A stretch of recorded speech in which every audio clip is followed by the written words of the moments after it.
All right, so welcome back to the podcast, everyone. Today on the podcast, we have a very special person, a wonderful now friend of mine that I had a pleasure of meeting in Texas earlier this year during one of our workshops.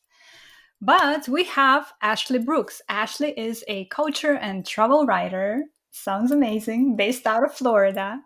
Her travels have included the circuit trails of the Himalayas, the monasteries of Sri Lanka, the castles of Scotland, and the street cafes of Paris. And her work can now be found at publications such as Condé Nast Traveler, the Huffington Post, and Shondaland. Welcome, Ashley, and I'm just so excited about that last line of your introduction. Thank you so much, Julia. Thank you for having me.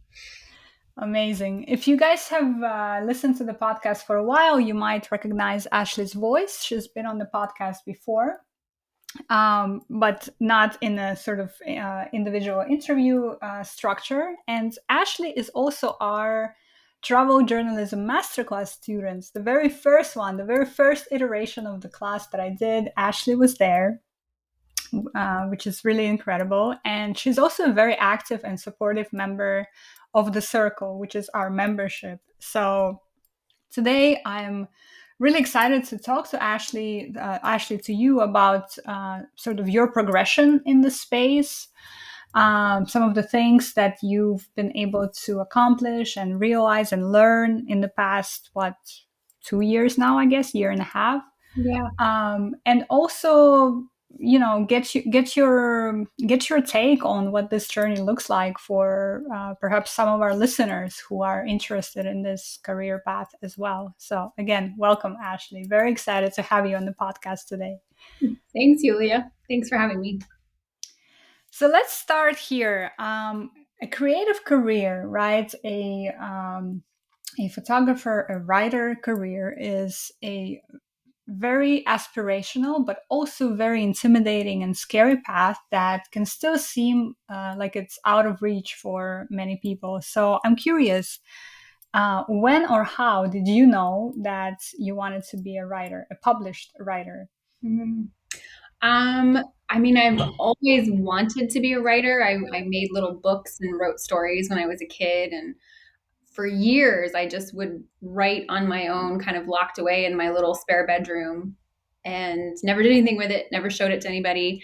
And it was during the lockdown, and I came across, or maybe just after, I'm not quite sure of our timing. I know it was 2020. And I came across you on Instagram, and I saw the course, and your ad had a little ticker. It had a little countdown to like when you could sign up for. And I remember like going, and I think it was like 3 days before, and then it was 2 days before, and then I just kept checking it. And so I was like, clearly I kind of want to do this. So I signed up, and it just kind of gave me something positive to do, while we were all kind of a little bit stationary. And even when I signed up, I don't really know if I really felt like it was going to make the difference, but I just wanted something positive to focus on. And then once I was in the class and everything was kind of being laid out, it just started to feel possible. I could see the path from, because for those of you guys listening, the class is all about pitching, right? So, if you can write all day long in your little spare bedroom, but if you don't know who to send it to or how to send it to someone, it won't get published. So, yeah, so that was kind of what got me there. Yeah, and I love that you said that, Ashley. Actually, it shows that you're in our community because sort of this is what I say all the time, right? It's action that is the most important thing. We can do, like you said, we can write, we can do things on our own, like create these stories and everything. But unless we send them out for other people to see, um, nothing is going to happen. So action is the most important. One of the most important parts of this journey. So I'm just so glad that you feel the same way now. And I also often say in the podcast or in other spaces as well that one of the biggest things that stops us from taking that action that we want are fears. Mhm. We are afraid that we are perhaps not good enough, that perhaps we don't know enough or don't have what it takes or are not accredited enough. We haven't studied creative writing in the university. And I also know, and I've seen this happen in our community, that when we start sharing some of those fears and start talking about them openly, it's also cathartic because we realize that, oh, she's also having that same doubt or that same concern, which means that, well, for me at least, it means that there's nothing wrong with me. It's normal to have these fears. We all have them. Perhaps we've been conditioned to have them. Mhm.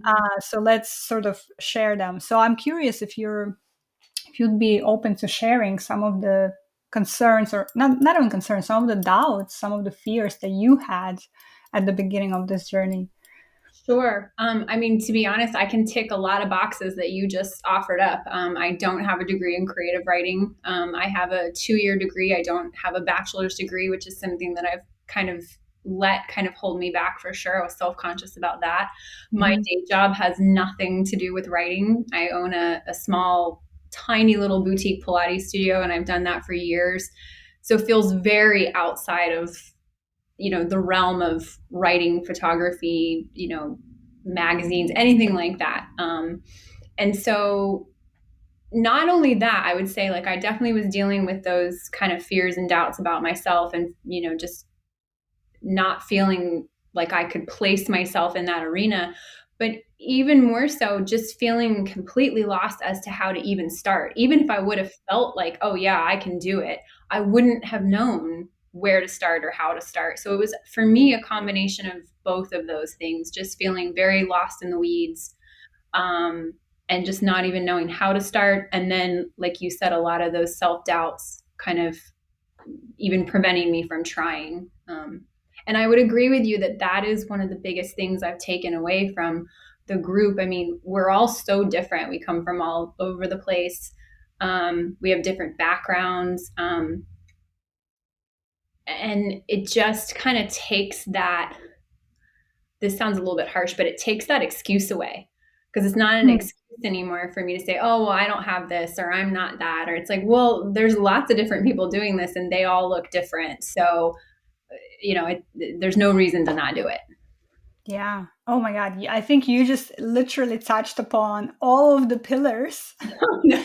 all of the pillars on which I try to structure our work inside Travel Media Lab with all the different projects that we do, because and it's actually not rocket science in a sense that once you put the right conditions, once you put somebody into right conditions, and this is something I've learned from entrepreneurship, by the way, when I was helping out with a project years ago, of entrepreneur, like teaching people how to become entrepreneurs and what are sort of the right conditions that exist for that.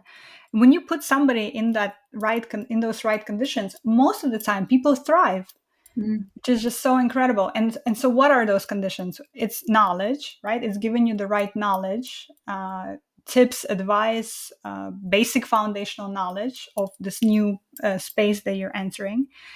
It's given you the support, the continuous support, because knowledge on its own is actually not enough. And we're going to get to it in a little bit, because that's also a reason why our class is changing this time around.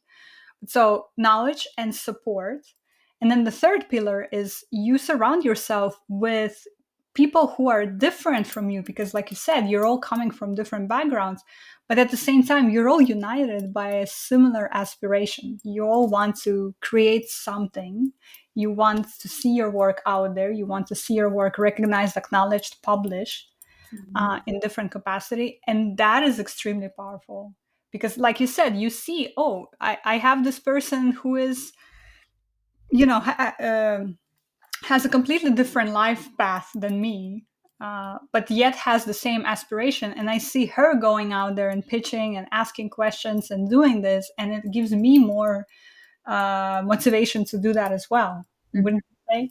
I totally agree. Yeah, for sure.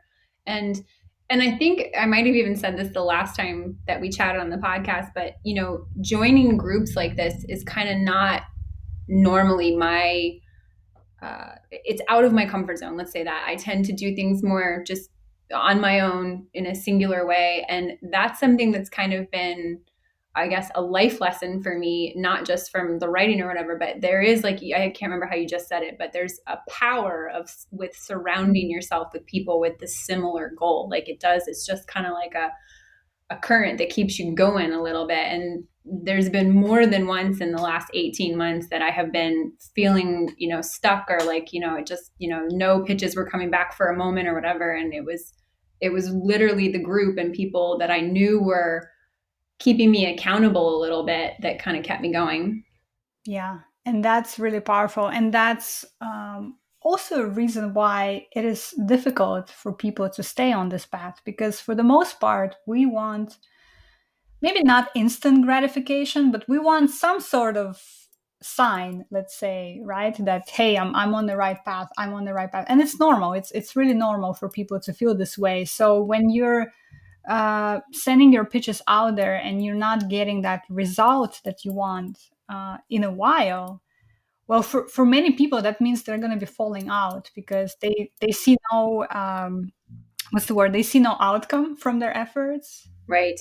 in a reasonable time frame. Although, reasonable, this definition is different for all of us, but then they sort of fall out. So that's where that group becomes super important, because I know, and I see these messages from you guys all the time. It's like, hey, no pitches came back this week, or I haven't heard back from such and such. And when you see that you're all sort of going through the same process, it makes it easier to keep going, because you're also all encouraging each other, Mm-hmm. and you're also all extremely amazingly celebrating each other when you do get a pitch back with a yes, and when you do get that article published. And that is really important. And I would say that for me, now being in this career for 6 years or whatever, I see that as probably the most important element to succeeding and to thriving in this career. That element of, I'm not alone in this. And when it's hard, somebody's there to encourage me, to support me, and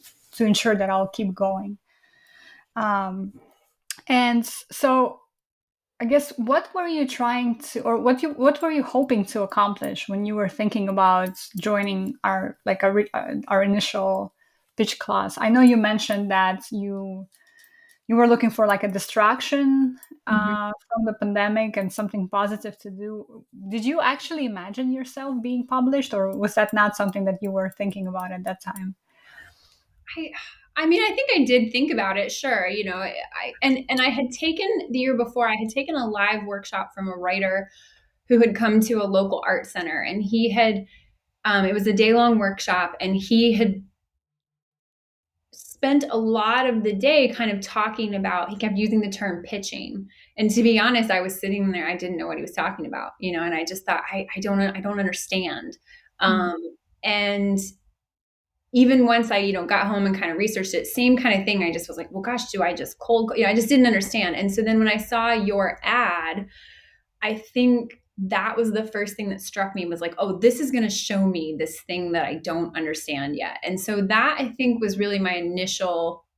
I don't know that I let myself think much beyond that. Just, I have this thing I'm frustrated by, I don't understand, and this seems like a good way to learn it. Mm.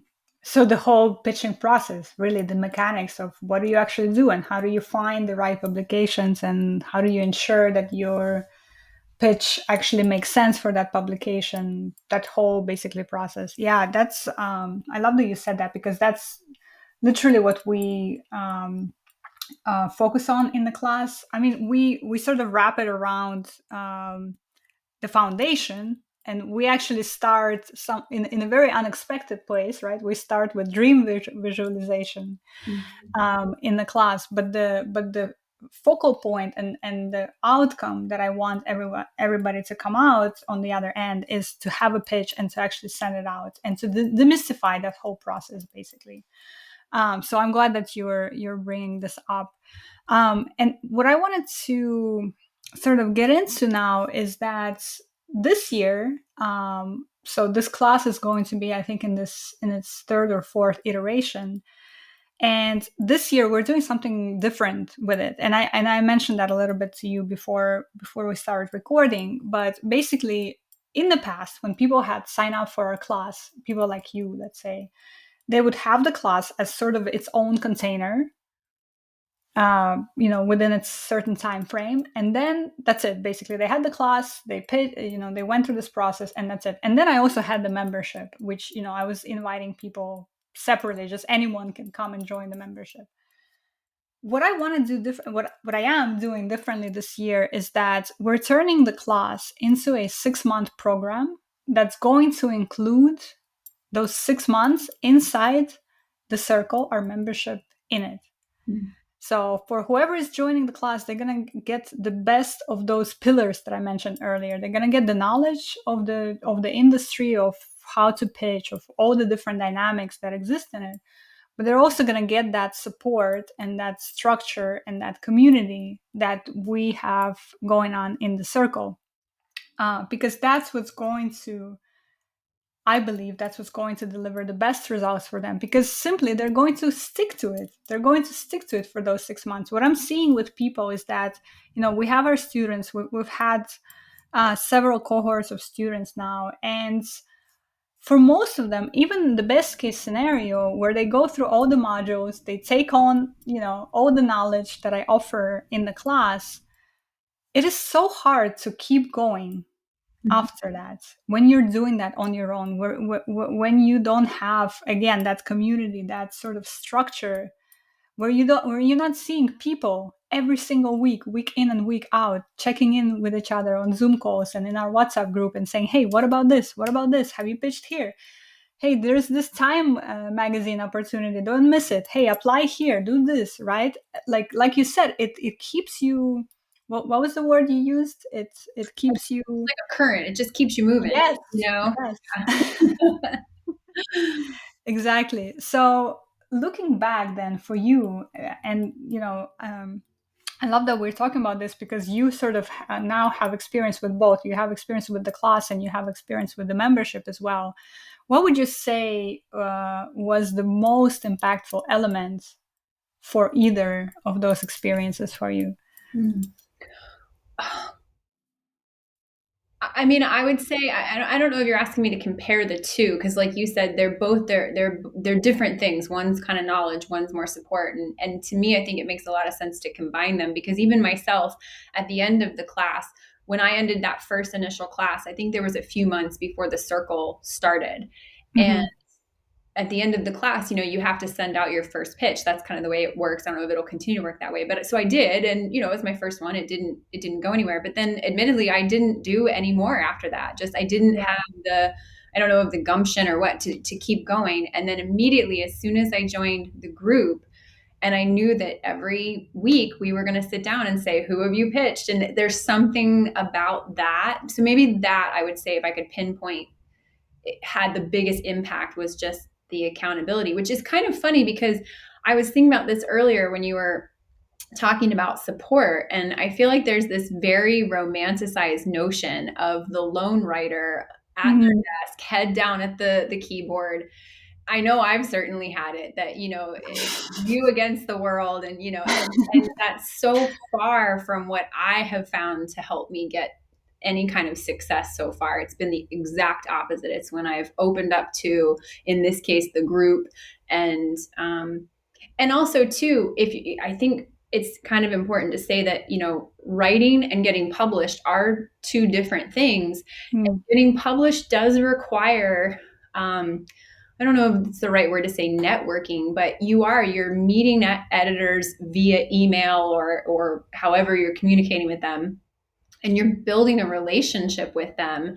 And that's kind of different than the whole writing animal. And again, if I'm honest, a little outside of my wheelhouse. And so having the group to push me to do that has been huge for me. I don't know if I've ever really acknowledged that, but that's very true for me.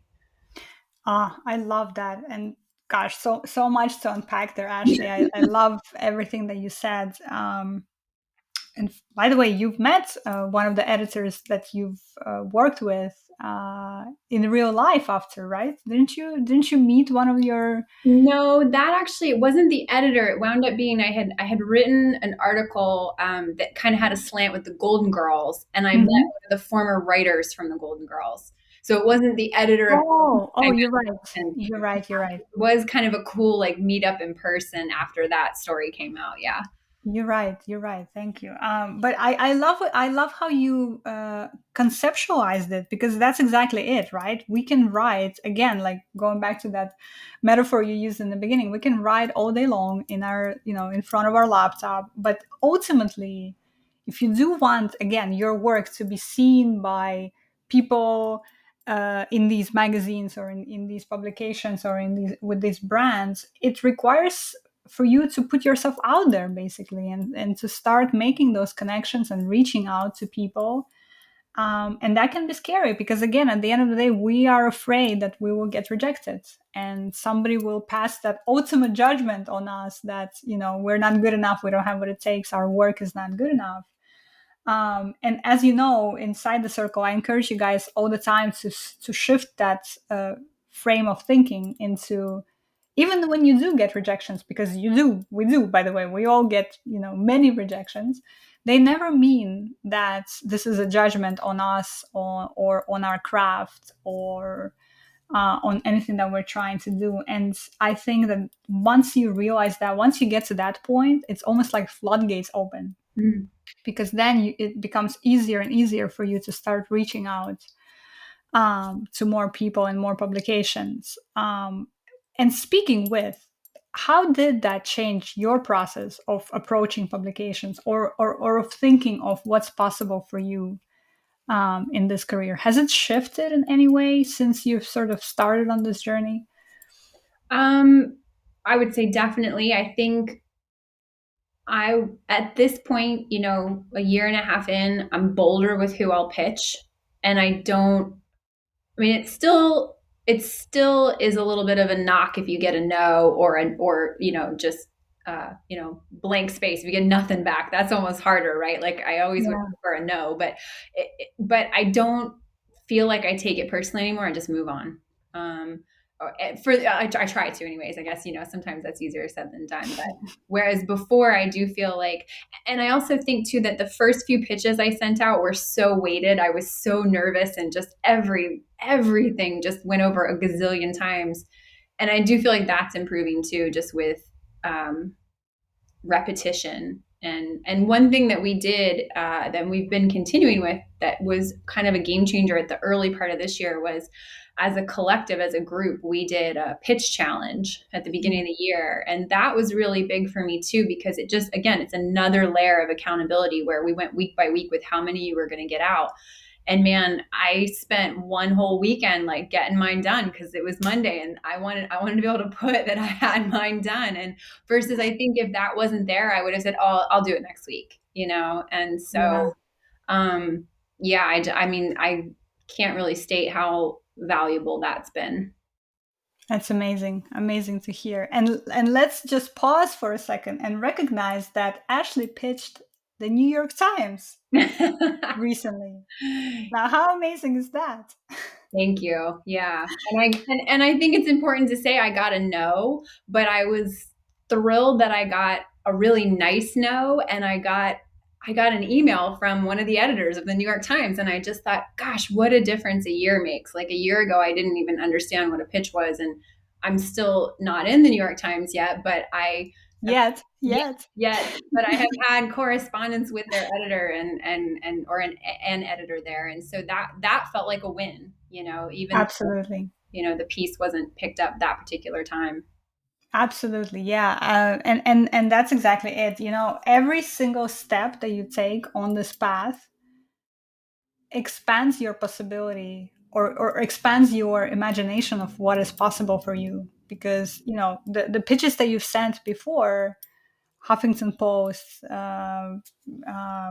and others that you sent, sorry, I don't remember all the outlets. All of them have prepared you for the moment of saying, you know what, I'm going to pitch New York Times now, Hmm. and I'm gonna go for it. And yeah, of course, maybe the first time you pitch New York Times is not going to happen, but after pitching the New York Times consistently, you're going to get somewhere, and that's, I'm a absolute true believer of that. I've seen it in my own work. I've seen it in the work of all of you guys that are continuing to pitch and continuing, no matter what sort of results you're getting at the moment, is that consistency really, the more time and consistency and effort you put into something, the more it's going to give back to you. That's just simple sort of law of nature, I think, right? That, and you get better at it too. Like you were saying, you were, sort of agonizing over every word in some of your initial pitches, and now you're probably much more efficient with your pitches as well. I give an example always how, if I look at some of my earliest pitches right now from like 5, 6 years ago, I can't even read them, to be honest. That's how horrible they are. Well, but in your defense, you didn't have you. We all have you and the group. I mean, I can only imagine, that it just has to be so much harder at that point. So I think that's why this is also valuable because, like I said, you've really pulled back. I know I say that all the time, but you've pulled back the veil, kind of showed us how to do it.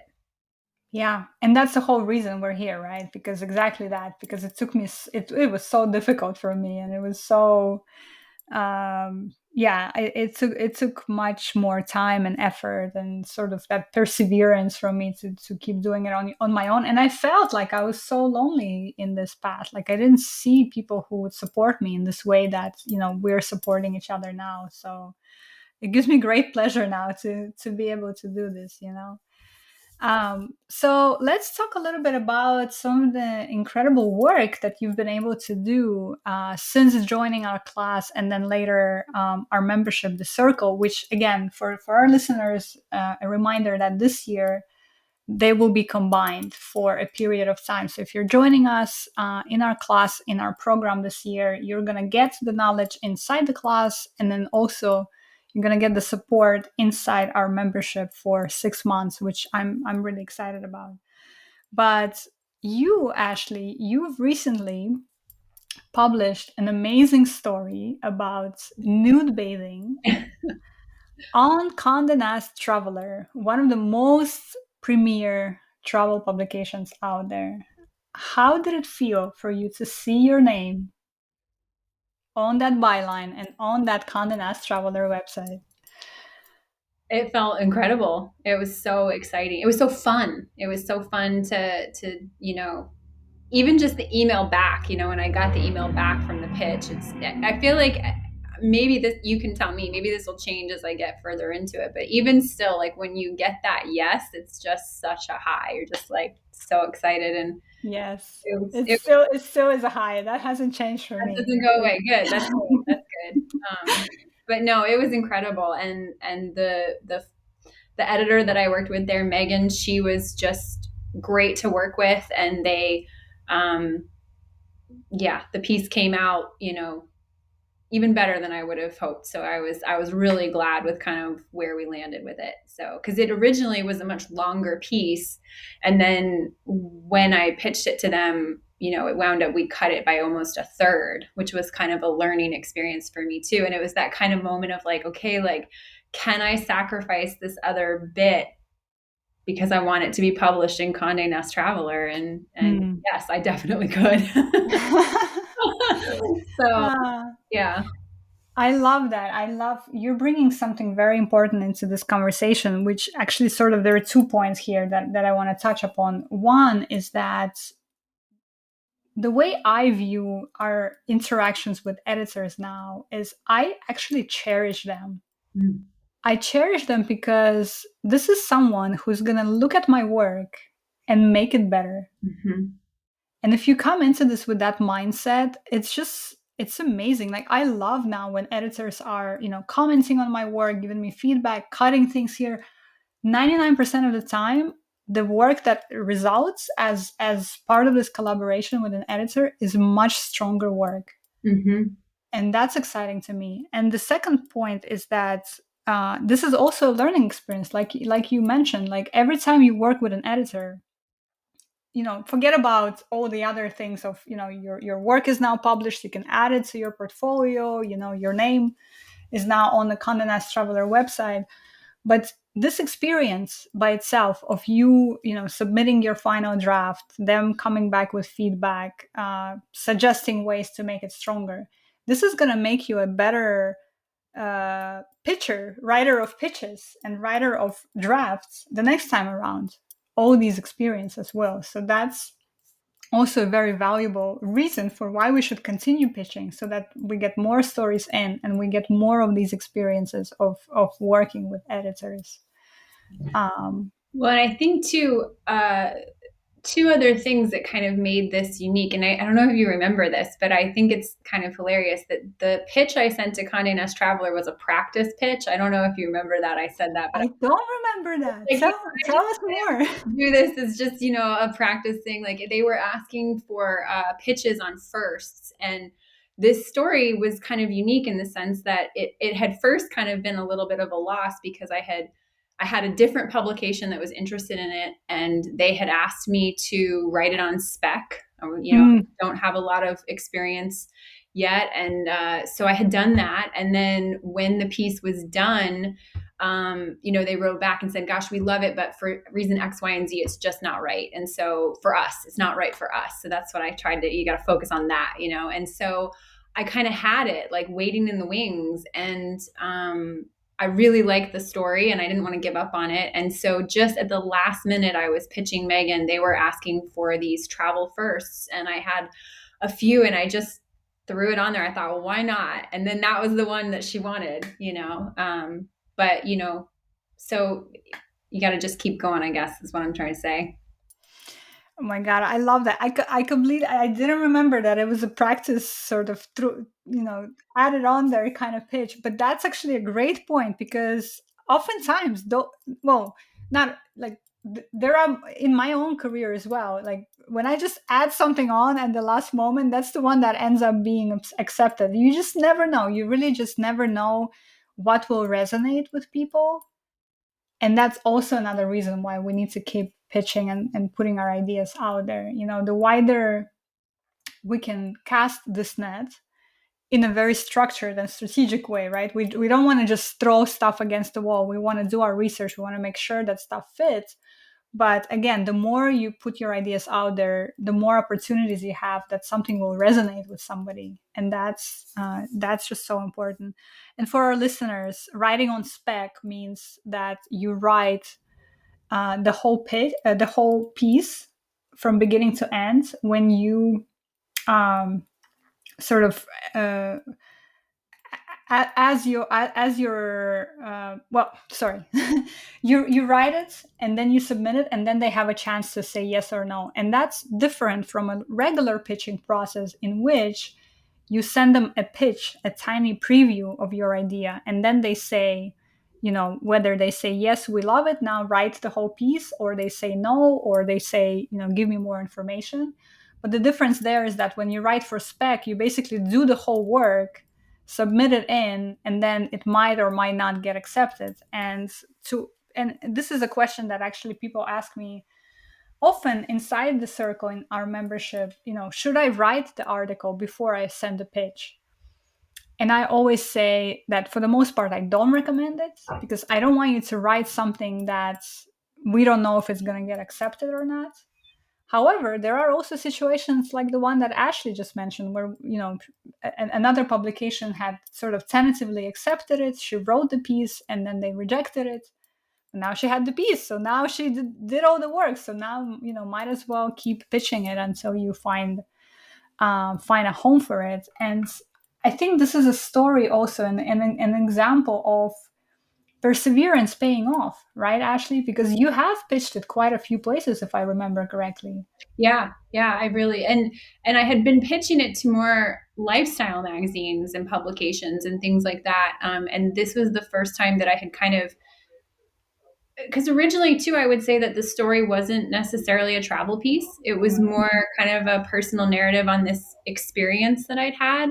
And so again, like you said, just in terms of practice, it was practice taking an idea and changing it to what the pitch request was for, to what the publication was looking for, both when I pitched it, but then also, it was nice because I had this kind of piece of work that was done, but then I did have to go back in and rework it for what we had agreed upon. And so, yeah, the whole thing was a learning process for sure.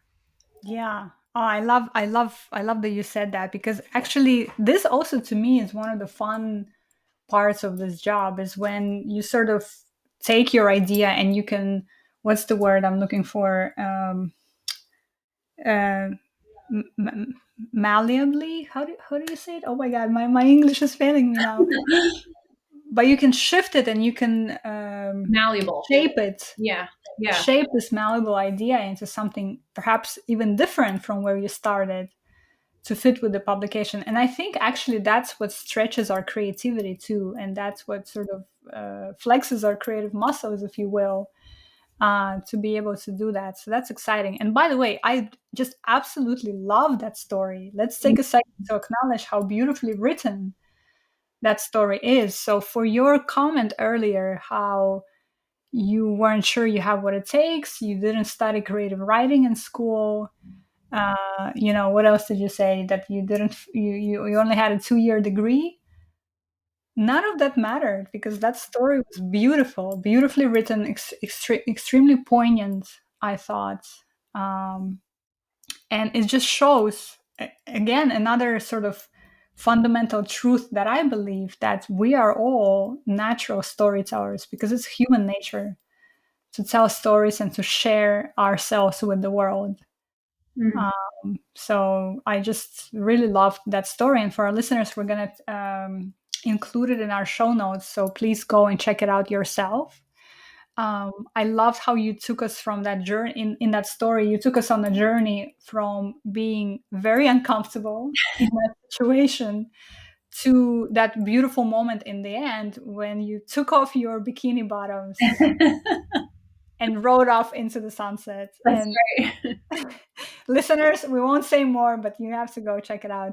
But what do you love most about this story? Well, first of all, thank you. That's just so nice. And coming from you, that just means so much. I mean, I think what I love the most about the story is kind of what you said, is how, as I started to think of the experience, because, as you do something like that, you're like, okay, we're going to go nude, this nude bathing place. But it really did kind of strike me as sort of an, a meditation of sorts, with being able to be uncomfortable. And Mm, I am a big believer that if you can learn to be uncomfortable, it just benefits you so much. I have this good friend, and she always talks about type 2 fun. And type 2 fun is like when, what you're doing kind of sucks while you're doing it. But then when it's over, you're like, oh, that was great. Let's do it again.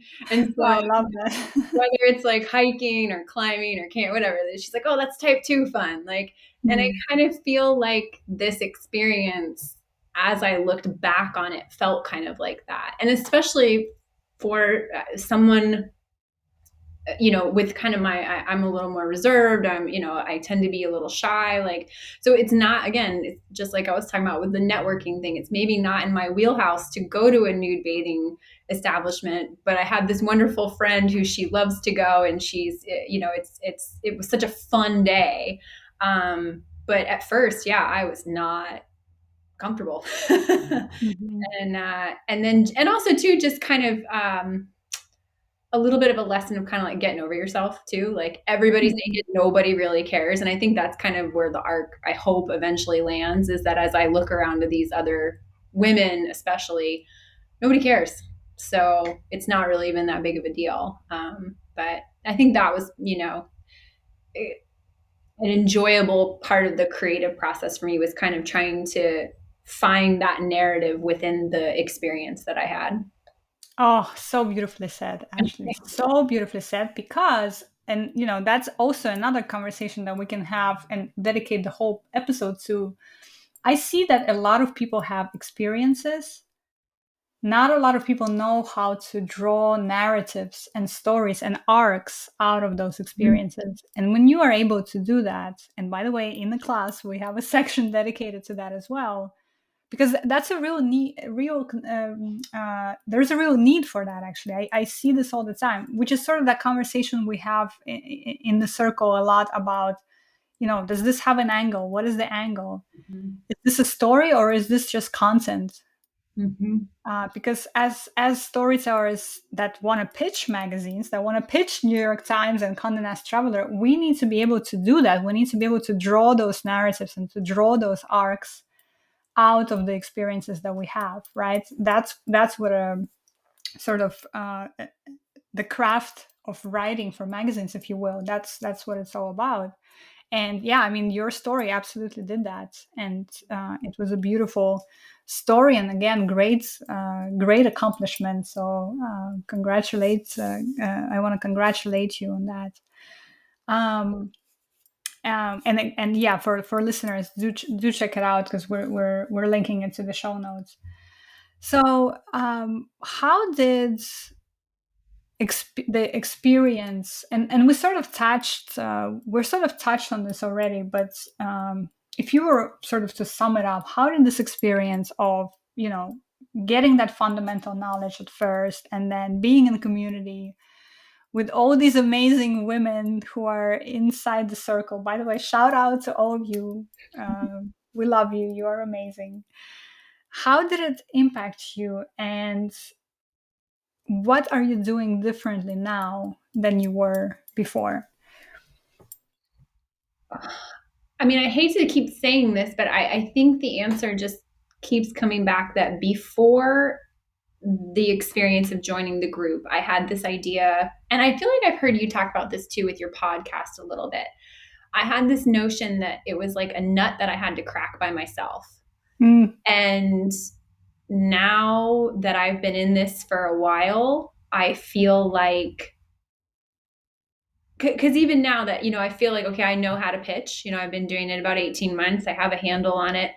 Um, so, is it still necessary to be in the group? Well, at this point in my process, it sure is, because, like I said, it's the thing that has kind of kept me going. And I mean, at least in this beginning stage for me, there's been a few lulls. And so, that's made the difference where, when you've sent out 6 pitches and have heard nothing or heard no's or whatever, but then you just have this group that you keep meeting with, and like you said, I mean, I do think we are fortunate that everybody in the group is just so supportive and fun and funny and kind of keeps it light, even when it feels, there have been times I feel like at one point or another, I feel like all of us have come into the WhatsApp group, not necessarily to complain, but we just needed a pick me up, for whatever reason, we got in a big no or whatever. And I feel like we've all done it in different times, and everybody's so great about chiming in and being like, oh, yep, that happened to me, or just keep going, or whatever it is. yeah.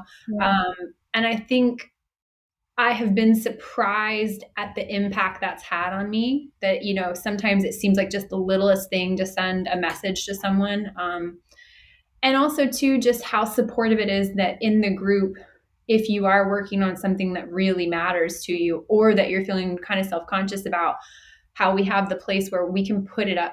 We can put the name is escaping me of the tab, the Pitch review. pitch review.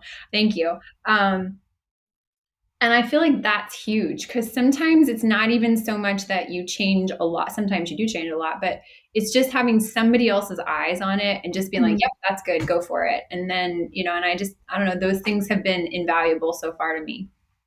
yeah, thank you, I appreciate that, Ashley. And yeah, the pitch review is huge, right? And I think that's true in any sort of situation. When you're working on something, you're so deep in it, you're so like your whole heart, especially if it's a piece of writing, and if it's something that you're really feeling strongly about, your whole everything is in there. And so sometimes you just don't see some of the things that to an outside eyes would be more obvious. So yeah, I think I agree with you that pitch review is really important, and I'm glad that you guys are all sort of taking advantage of that practice, and making your pitches stronger as a result. And I also want to say something about how you mentioned that you before you thought that you really have to crack this nut alone.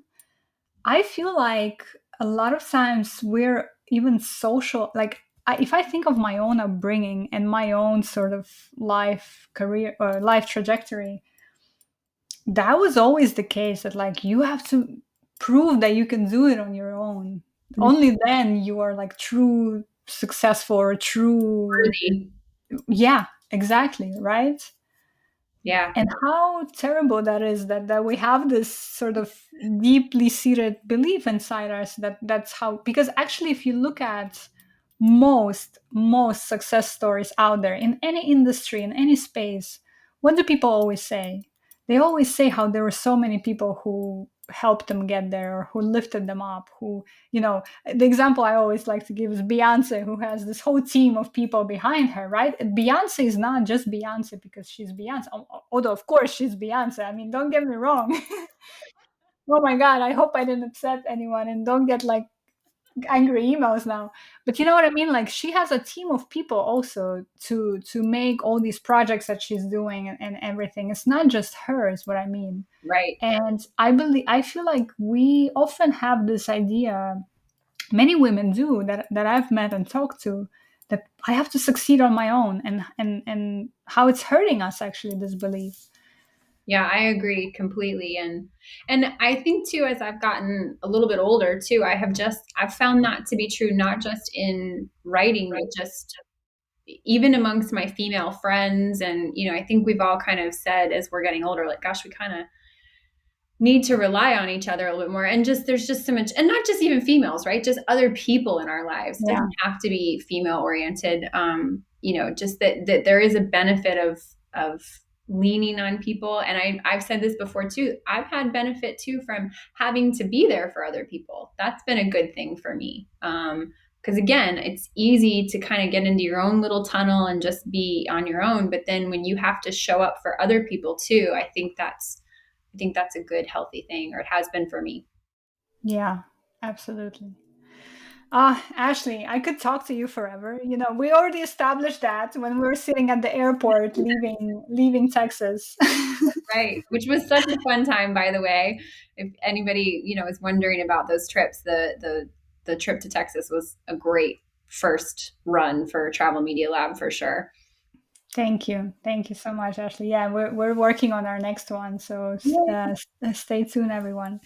But to close today's conversation, I wanted to ask you, what would you say to someone who is interested in getting their stories published and perhaps taking some of these steps towards their creative aspiration, but is either unsure what step to take next, or unsure if it's right for them, unsure if they have what it takes, like, all these sort of doubts and concerns that we've discussed earlier. I'm sure a lot of people have it, because I hear it all the time actually from all of you who come into the Travel Media Lab. That's, everybody has similar concerns. What would you say to someone who is listening and having those concerns right now? I would say that if that's where you're at, if that's where you're feeling that, there really isn't, that I know of, no better space to kind of entrench yourself in, to give it a try.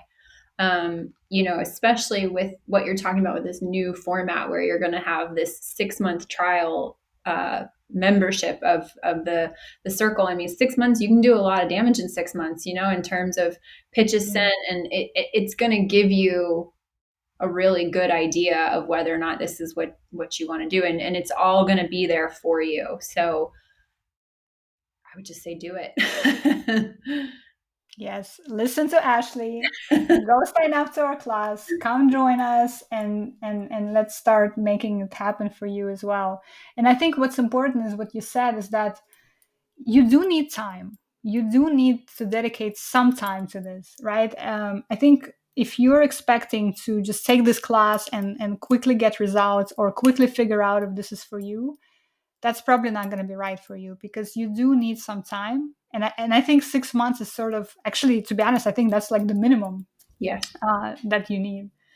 But it's just enough time to give you a taste, and for you to understand if this is something that you want to continue in. Because, like I always say too, This is a long-term project, long-term, and it requires long-term commitment from you, because it takes time to build your portfolio. It takes time to develop those relationships. Sometimes I feel like I sound like a broken record because that's what I always say, but it's true, right? It's true. It takes time, but it does get easier, especially if you have support from amazing people like Ashley, and others in our membership. So yeah, I think that's spot on what you're saying, Ashley.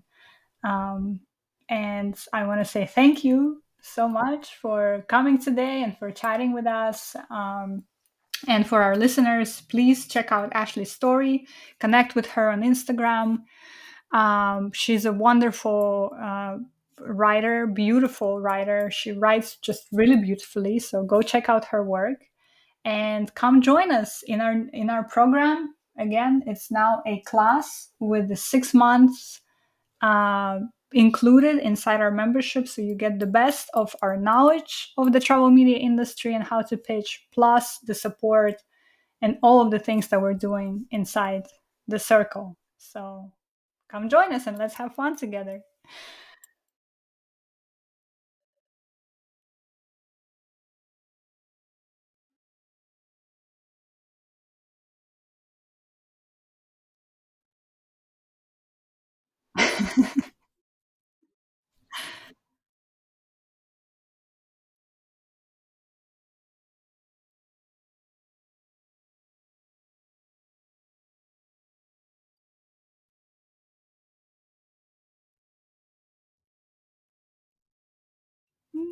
Hugs, hugs, hugs, hugs, hugs through the screen. Thank you so much, Ashley.